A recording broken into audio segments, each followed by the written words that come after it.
Hello दोस्तों, मैं हूं उदय सिंह और आज स्टार्ट करते हैं हम रीट की क्लासेस। पहली क्लास स्टार्ट करते हैं केमिस्ट्री की। केमिस्ट्री पूरा करते हैं पहले।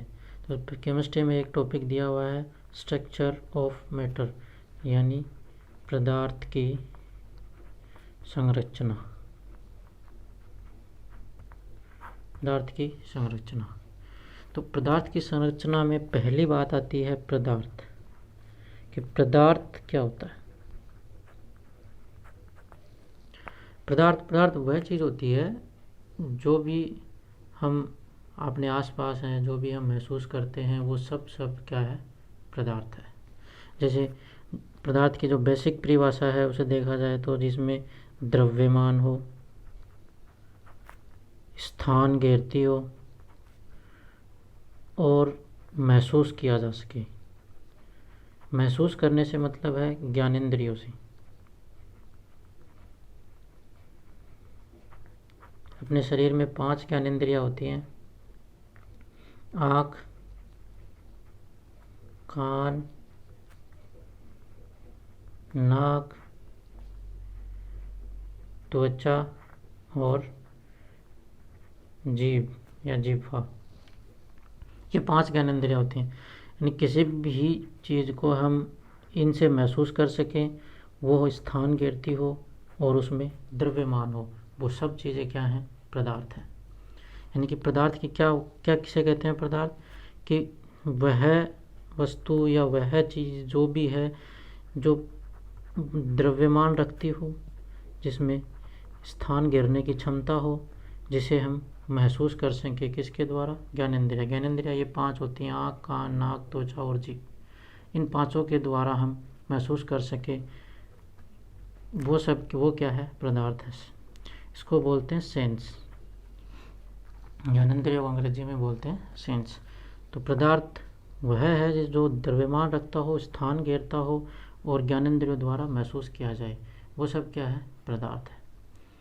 पदार्थ को हम और कैसे जानें, कि उसके जो कण होते हैं, पदार्थ के जो कण होते हैं, ये पदार्थ है वो किसी न किसी चीज़ से तो मिलके बना होता है, तो जिससे वो मिलके बना होता है उसको हम कण कहते हैं।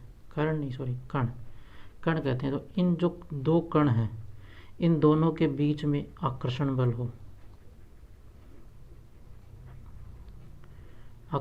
हो, वो क्या है, पदार्थ है। पदार्थ का गुण है कि उसके कणों के मध्य आकर्षण बल होना चाहिए। दूसरा गुण ये है कि वो उनके मध्य जो 2 कण होते हैं उनके मध्य रिक्त स्थान होना चाहिए। जैसे ठोस की भी बात करें तो उनके मध्य ऐसे सटे हुए होते हैं, 3 ठोस ले, फिर भी यहाँ बीच में थोड़ा सा स्पेस रह ही जाता है। यानी कि पदार्थ के मध्य रिक्त स्थान होना चाहिए और उन कणों के मध्य आकर्षण बल भी होना चाहिए। यानी कि पदार्थ के जो 2 महत्वपूर्ण गुण हैं वो ये हैं कि कणों के मध्य रिक्त स्थान होता है और उनके मध्य आकर्षण बल होता है। अब जो पदार्थ है वो 2 प्रकार का होता है, या इसकी अवस्थाएं मान सकते हैं। वो अवस्थाएं भी 2 प्रकार से हैं। पहली भौतिक अवस्था और दूसरी रासायनिक अवस्था। भौतिक अवस्था में 3 अवस्थाएं हैं जो हम जानते हैं: ठोस, द्रव और गैस। तो आज हम इसकी भौतिक अवस्थाओं के बारे में अध्ययन करेंगे। तो पहली लेते हैं ठोस। किसे कहते हैं ठोस, कि पदार्थ है उसका आकार व आयतन निश्चित होता है, यानी कि इसे स्थिति चेंज करने पर ना तो इसका आकार बदलता है और ना ही इसका आयतन बदलता है। जैसे हम मान लो एक चीनी लेते हैं, चीनी को गिलास में डाला तो भी उसका आकार वैसा ही है, उसको प्याली में डाला तो भी उसका आकार वैसा ही है, किसी बड़े पात्र में डाला तो भी उसका आकार वैसा ही है। यानी कि ना उसका आकार चेंज होता है और ना ही उसका आयतन। आयतन से मतलब होता है स्थान घेरना। यानी कि वो जितना स्थान घेरती है वो उतना ही स्थान घेरेगी। स्थान घेरने से मतलब है लंबाई में, चौड़ाई में और ऊंचाई में जो स्थान घेरती है वो क्या है? आयतन है। यानी कि ठोस जो भी है वो उसका ना तो आकार बदलता है, चाहे उसकी स्थिति कैसी भी हो, कहीं पे भी रख दो उसको, किसी में भी डाल के रख दो, उसका ना तो आकार बदलता है ना ही आयतन बदलता है। तो वो क्या है? ठोस है। इसके कुछ गुण धर्म होते हैं, इम्पोर्टेंट गुण है इसके। पहला गुण है इसका कि इसमें जो अंतरा आकर्षण बल पाया, अंतराणुक आकर्षण बल पाया जाता है, अंतराणुक आकर्षण बल, और वो बहुत ज़्यादा होता है। यानी कि जो दो कण होते हैं वो बहुत ही निकटता से बंधे हुए होते हैं। इस टाइप की होती है ठोस की संरचना। यानी कि इन दोनों जो दो कण हैं, यानी ए और बी लेते हैं, यानी कि ए और जो बी लिया, इन दोनों कणों के मध्य जो आकर्षण बल है वो बहुत अधिक होता है। आकर्षण बल क्या है? बहुत अधिक है। वो क्या है? ठोस है। इसमें तन्यता गुण पाया जाता है। तन्यता क्या होती है? तन्यता होती है कि किसी भी चीज़ को फैलाया जाए, उसको फैलाया जाए। यानी कि एक धातु ली, कॉपर से हमने तार बना दिया, तो ये क्या है? तन्यता। धातु से हमने तार बनाया, ये तन्यता है। सबसे ज़्यादा तन्यता गोल्ड की होती है, Au, सोना। सोने की सबसे ज़्यादा तन्यता पाई जाती है। इसमें 1 ग्राम सोने से लगभग 2 किलोमीटर लंबा तार बनाया जा सकता है। तो सोने की जो तन्यता है वो सबसे ज़्यादा होती है। अब सोच रहे होगे कि सोने का ही तार बना लें, तो थोड़े से में तो ये कितना कॉस्टली पड़ेगा, वो तार बहुत ज़्यादा महंगा हो जाता है। इसलिए हम कॉपर का तार अपने घरों में बिजली के लिए उपयोग करते हैं। तो सोने का सबसे ज़्यादा तन्यता पाई जाती है। इसमें संपीड़ितता समझते हो क्या? संपीड़ितता होती है दबाना, किसी चीज़ को प्रेशराइज करना, उसे दबाना। तो ठोस की जो संपीड़ितता है वो बहुत ही कम होती है, या उसे हम नगण्य मान सकते हैं। नगण्य यानी कि न के बराबर होती है। जैसे कि आप पढ़ रहे हो, फ़ोन से पढ़ रहे हो, तो फ़ोन को दबा के देखो, आप नहीं दबा सकते। टेबल को दबाओ, आप नहीं दबा सकते। यानी कि उसकी तन्यता क्या है? बिल्कुल कम होती है, बहुत ही नगण्य के बराबर होती है। इसमें तन्यता नहीं पाई जाती, ऐसे कह सकते हैं हम। तीसरा टॉपिक है घनत्व। ठोस का जो घनत्व है वो बहुत अधिक होता है। ठोस का घनत्व यानी कि एक इकाई क्षेत्र, ये एक इकाई क्षेत्र है, इसमें जो कणों की जो संख्या है वही क्या है? घनत्व है। यानी कि एक इकाई क्षेत्र के अंदर जितने कण पाए जाते हैं वही घनत्व है। तो इसका घनत्व अधिक क्यों होता है? क्योंकि अभी आपको बताया कि अंतराणुक आकर्षण बल पाया जाता है, जिसकी वजह से ये कण बहुत ही नज़दीक होते हैं। और जब इतने क्षेत्र में एक कण ऐसे पास होंगे तो इकाई क्षेत्र में बहुत ज़्यादा कण हो जाएंगे, तो इसका घनत्व क्या है? अधिक हो जाएगा। दूसरे और बाकी सामान्य गुण है, जैसे इसमें चमकता पाई जाती है, सभी चमक होते हैं। ठोस जो धातुएं होती हैं वो चालक होती हैं, चालकता गुण प्रदर्शित करती हैं। तो ये और इसके अन्य गुण हैं। इसके जो मुख्य गुण हैं वो है अंतराणुक आकर्षण बल, तन्यता, संपीड़ितता और घनत्व है। समझ में आ गया टॉपिक? ठोस किसे कहते हैं? जिसका आकार और आयतन निश्चित होता है। उसके जो गुण धर्म होते हैं वो ये कि अंतराणुक आकर्षण बल पाया जाता है, जिससे उसके कण हैं वो एकदम पास में स्थित होते हैं। तन्यता यानी कि उसको फैलाया जा सकता है, उसका प्रसार किया जा सकता है, जैसे हम तार बनाते हैं। संपीड़ितता, जिसे हम दबा ना सके, दबाया जा सके, उस दबाना संपीड़ितता है। हम ठोस को संपीड़ित नहीं कर सकते, उसको दबा नहीं सकते। घनत्व या कि इकाई क्षेत्र में उपस्थित कणों की संख्या या उपस्थित जो चीज़ होती है उसकी संख्या घनत्व कहलाती है। तो इसमें जो कण है वो बहुत ज़्यादा पाए जाते हैं, इसलिए इसका घनत्व भी अधिक होता है। दूसरी अवस्था है द्रव अवस्था। द्रव अवस्था क्या है? कि इसका आकार अनिश्चित होता है और आयतन निश्चित होता है। यानी कि आकार है वह अनिश्चित होगा और आयतन है वह निश्चित होता है। कैसे? जैसे हम पानी लेते हैं, पानी द्रव होता है, लिक्विड होता है। पानी द्रव है, तो पानी को हम गिलास में डालेंगे तो उसका आकार गिलास के जैसा हो जाएगा। प्याली में डालेंगे तो प्याली जैसा हो जाएगा। बिक्कर में डालेंगे तो उसका आकार बिक्कर जैसा हो जाएगा। यानी कि हम जिस किसी में उसको डालेंगे वो उसका ही आकार ग्रहण कर लेता है, लेकिन उसका आयतन निश्चित नहीं, उसका आयतन निश्चित ही होता है, जो चेंज नहीं होता। आयतन अभी मैंने बताया कि आयतन क्या होता है, लंबाई, चौड़ाई और ऊंचाई। ये आयतन, लंबाई, चौड़ाई और ऊंचाई, ये इसका आयतन होता है। तो जब ये इन तीनों चीज़ों में इसका आयतन निश्चित होता है, अगर हम 1 लीटर पानी लेते हैं तो उसे किसी भी चीज़ में डाल लो वो 1 लीटर ही रहता है।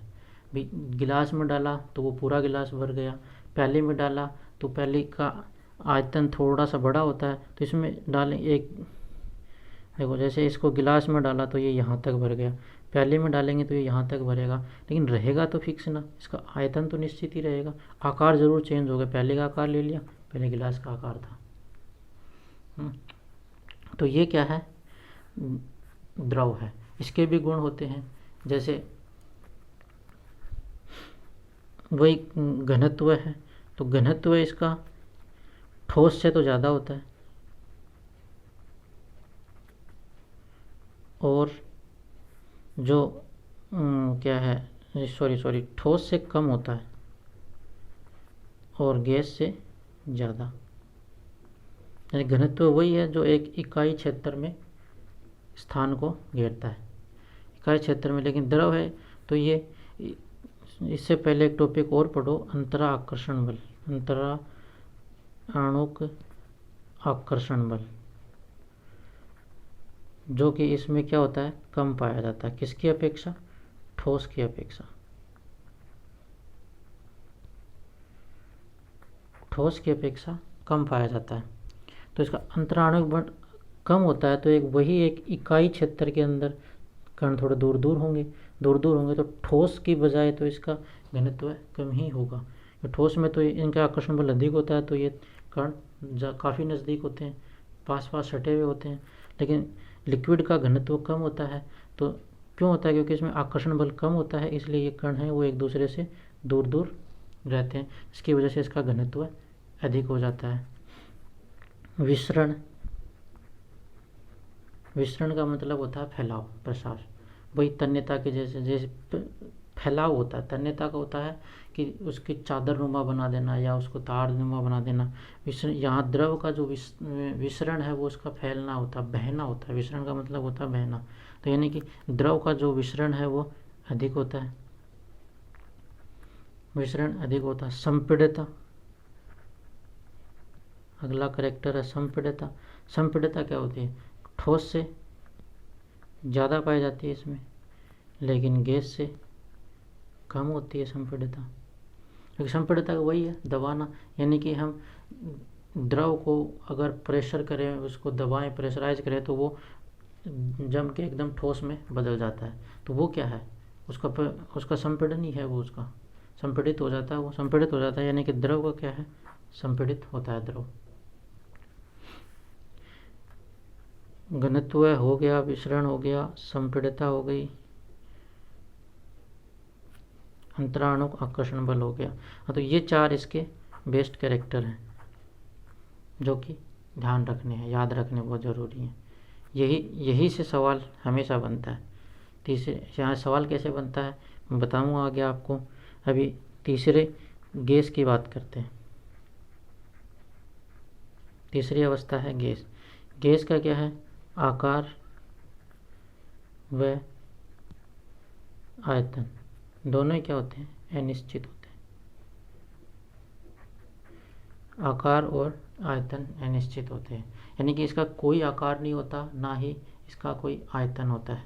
यानी कि आयतन वही है जो लंबाई, चौड़ाई और ऊंचाई में फैले। यानी कि इसको एक छोटे गिलास में अगर डाला तो भी इसमें यहाँ तक गैस होगी। अगर इसको सॉरी, इसको अगर हम बड़े गिलास में डाला तो भी यहाँ तक गैस होगी, यानी कि इसका ना तो आकार निश्चित है। ये बड़े में डाला तो ये बहुत बड़ा हो गया, यानी कि बड़े का आकार ले लिया। छोटे में डाला तो ये छोटे का आकार ले लिया, छोटे हो गई। आयतन इसलिए निश्चित होता है कि जो लंबाई चौड़ाई और ऊंचाई में ये फैला हुआ रहता है, यानी कि जो भी बीकर में इसको लेंगे, जिस भी आकार में इसको लेंगे, तो ये पूरे आकार में अपने आप को समाहित कर लेता है। यानी कि पूरा तो इसका आकार फैल जाता है, उतना ही इसका आयतन भी कम ज़्यादा हो जाता है। यानी कि कोई बड़ा बर्तन लेंगे तो इसका आयतन कम हो जाएगा, छोटा बर्तन लेंगे तो उसका आयतन ज़्यादा हो जाएगा। इसलिए ये क्या है, फैलता रहता है। इसके भी करेक्टर हैं, वही करेक्टर हैं गैस के, जैसे अंतराण्विक आकर्षण बल, अंतराण्विक आकर्षण बल, घनत्व, संपीड़ितता,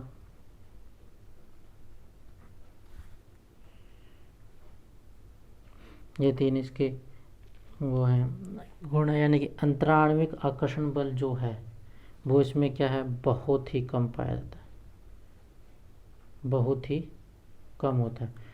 यानी कि होता ही नगण्य के बराबर होता है, इसमें नगण्य मान सकते हैं, क्योंकि इसका कण है वो बहुत दूर दूर तक रहते हैं गैस के कण। इसलिए इसमें अंतराण्विक जो आकर्षण बल है वो बिल्कुल ही क्या होता है, नगण्य होता है। घनत्व है ये बहुत ही कम होता है।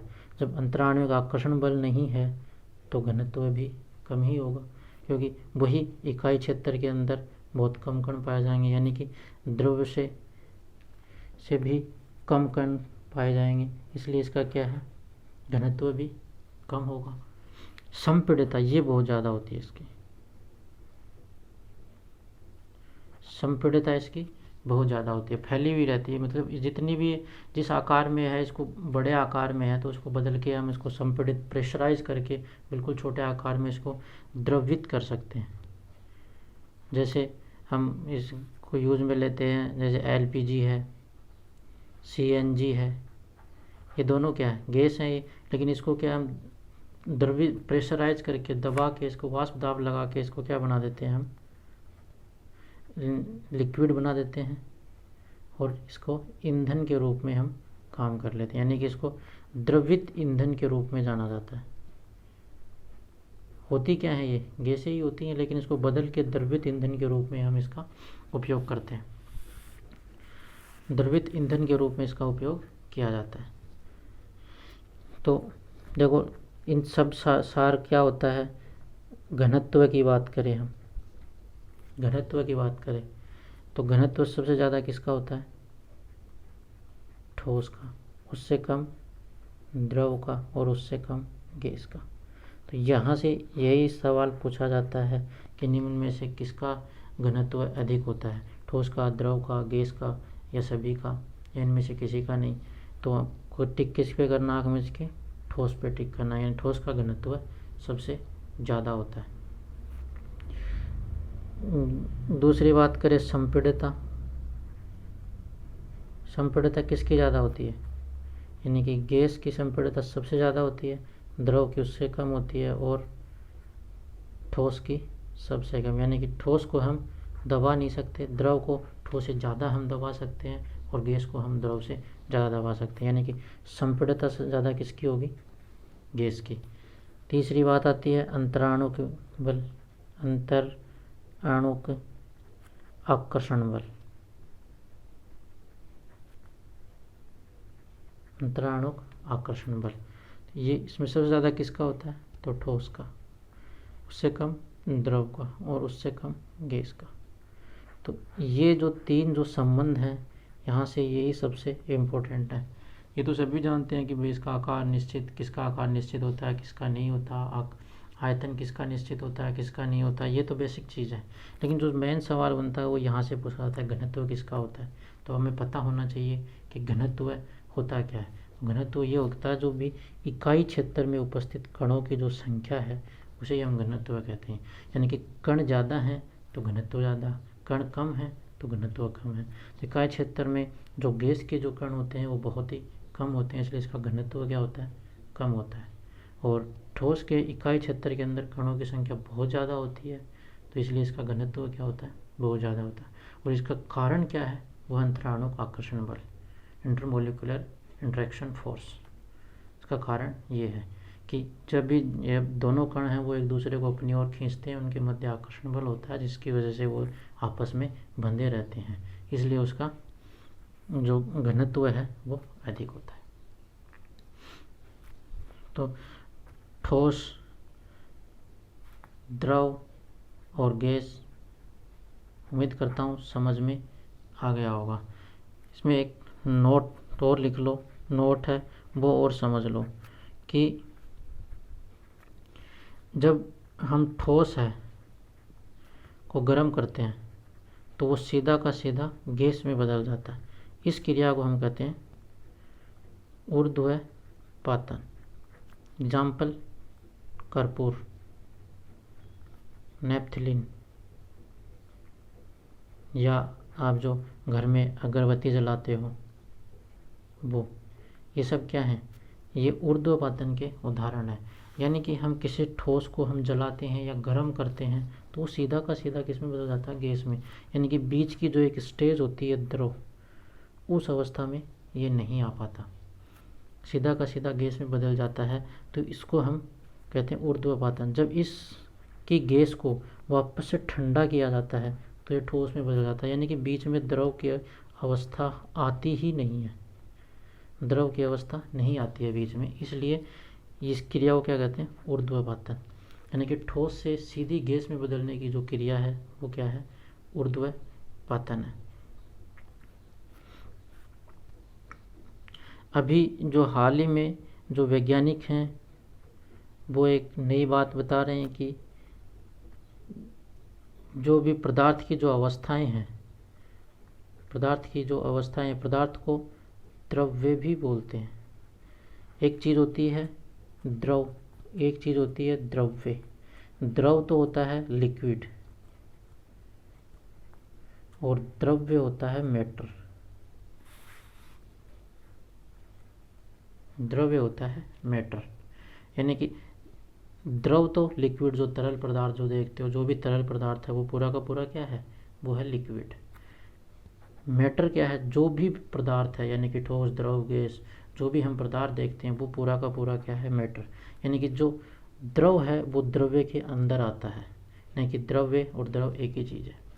द्रव्य है वो, द्रव है वो द्रव्य के अंदर आता है, यानी कि ये सब कुछ ये है, ये इसके अंदर है। तो जो पदार्थ की तीन अवस्थाएं हैं, अभी तक हम तीन पढ़ते हैं, ठोस, द्रव और गैस। लेकिन अभी जो वैज्ञानिक हैं वो दो और अवस्थाओं पे काम कर रहे हैं, जिसमें एक है प्लाज्मा और एक है BEC, यानी कि बोस आइंस्टाइन कंडेंसेट।